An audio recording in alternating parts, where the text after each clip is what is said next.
নমস্কার, শেফালি রোশনা রান্নাঘরে। আজকে আমি বানাচ্ছি দই বড়া। গরমের সময় বিকেলে বা রাত্রে বা যে কোনো সময় খাওয়া যায়।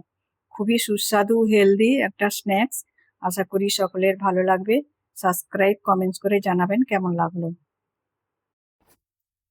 এবার রান্নার প্রসেসে যাব। এখানে নিয়েছি 1 কাপ উড়দ ডাল, 1/4 কাপ মুগ ডাল। মুগ ডালটা এই জন্য নিয়েছি কারণ উড়দ ডালের সঙ্গে যদি মুগ ডাল মেশানো যায় তাহলে দই বড়াটা খুব নরম হয়। ভেতরে যে শক্ত ভাবটা থাকে সেটা থাকবে না। ভালো করে ধুয়ে 4 ঘন্টা ভিজিয়ে রেখেছি। আর নিয়েছি তেঁতুলের চাটনি। চাটনিটা ঘরে বানিয়েছি, আপনারা চাইলে বাজারে কিনতে পারেন। বানানোটা দেখালাম না, জাস্ট বলে দিচ্ছি। এখানে 70 গ্রামের মতন তেঁতুল 1 কাপ জলে ভিজিয়ে পাল্পটা বের করে নিয়েছি। তারপর একটা কড়াইতে দিয়ে ওর মধ্যে স্বাদ মতন নুন, পরিমাণ মতন চিনি, 1/2 চামচ লঙ্কা পাউডার, 1/2 চামচ জিরে পাউডার। জিরে পাউডারটা একটু শুকনো খলায় ভেজে ঠান্ডা করে গুঁড়ো করে নিয়েছিলাম। আর আর নিয়েছি 1/2 চামচ শুকনো আদা পাউডার, 2 চামচ ভিনিগার। সমানে নাড়তে হবে যতক্ষণ চাটনিটা ঘন না হয়ে আসছে। তারপর হয়ে গেলে বের করে নেব। আর যা যা লাগবে বানাতে বানাতে বলে দেবো। আর নিয়েছি পুদিনা, ধনেপাতা সামান্য, বিট নুন, চিনি, লেবুর রস, দই দিয়ে একসঙ্গে বেটে নিয়েছি। আর এরপর আমি এই ডালগুলো একটা মিক্সিতে, তার সঙ্গে একটা কাঁচা লঙ্কা, 2 ইঞ্চির মতন আদা একসঙ্গে আমি বেটে নেব। খুব মিহি করে বাটবো না, একটু গোটা গোটা থাকবে। গোটা গোটা থাকলে খেতে ভালো লাগবে। এবার আমি পেস্টটা বানিয়ে নিয়েছি। ওর মধ্যে স্বাদ মতন আমি নুন দিয়ে দিলাম, দিয়ে ভালো করে মিশিয়ে 5 থেকে 10 মিনিট রেখে দেবো।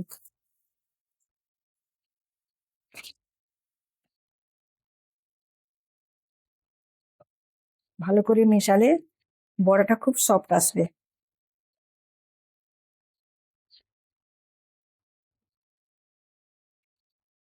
এইভাবে আমি মিশিয়ে নিয়েছি। আর খুব একটা স্মুথও হয়নি, একটু গোটা গোটা আছে। এবার আমি 10 মিনিট রেখে দেবো ঢাকা দিয়ে। এবার আমি একটা কড়াই নিয়েছি, বেশি করে তেল দিয়ে দিলাম। ডালের বাটাটা বড়ার মতো সাইজ করে তেলের মধ্যে ডিপ ফ্রাই করে নেব। এবার তেলটা বেশ ভালোভাবে গরম হয়ে গেছে।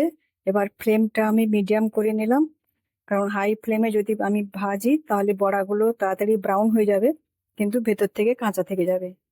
তো এরপরে আমি এক একটা করে বড়ার সাইজে ভেজে নেব।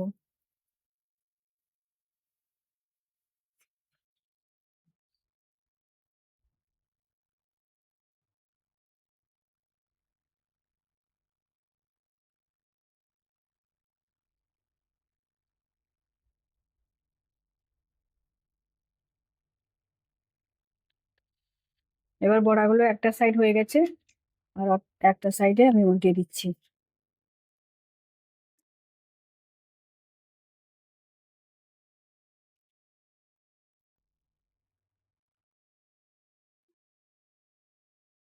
আমি এইভাবে সাইজ করেছি, আপনারা অন্য সাইজও করতে পারেন।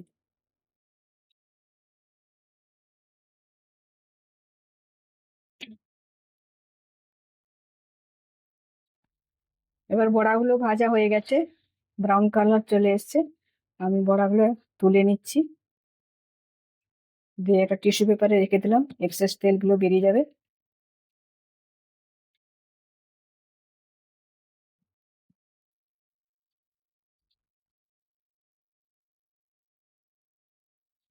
এইভাবে বাকিগুলোও ভেজে নেব। এবার বড়াগুলো সব আমি ভেজে নিয়েছি। আমি একটা বোল নিয়েছি, বোলে অনেকটা জল দিয়েছি। সেই জলের মধ্যে আমি 5 মিনিট মতন বড়াগুলো সোক করে নেবো।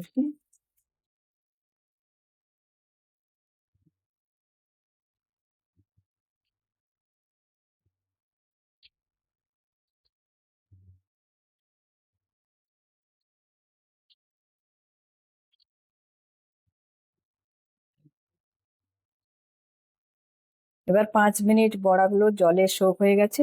এবার আমি একটা বড় দুটো হাতের মাঝখানে, চাটুর মাঝখানে আমি এক্সেস জলটা বের করে নেব, আর একটু চ্যাপটা করে দেবো।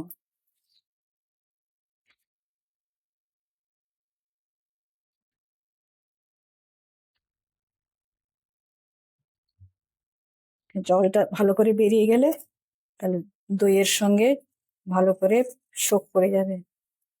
এইভাবে আমি সবগুলো জল বের করে নেব।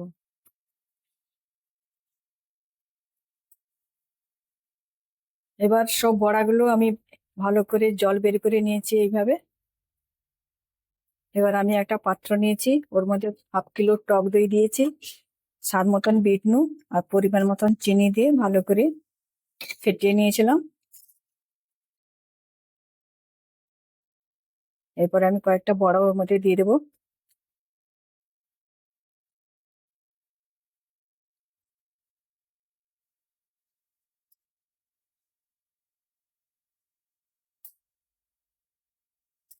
দিয়ে ভালো করে মিশিয়ে নেব, যাতে ভালো করে সোক হয়ে যায়।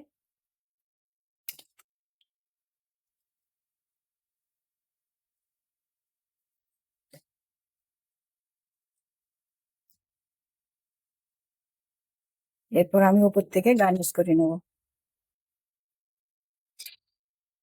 আমি দিলাম তেঁতুলের চাটনি,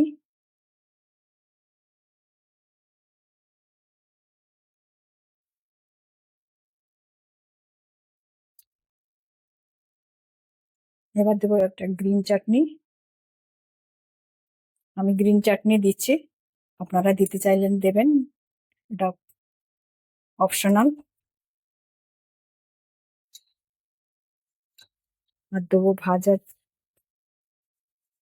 জিরে পাউডার, দেবো একটু লঙ্কা পাউডার,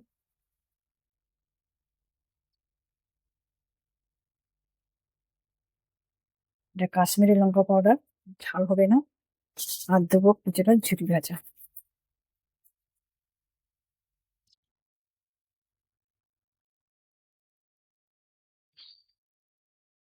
এবার আমার দই বড়া হয়ে গেছে, পরিবেশনের জন্য রেডি।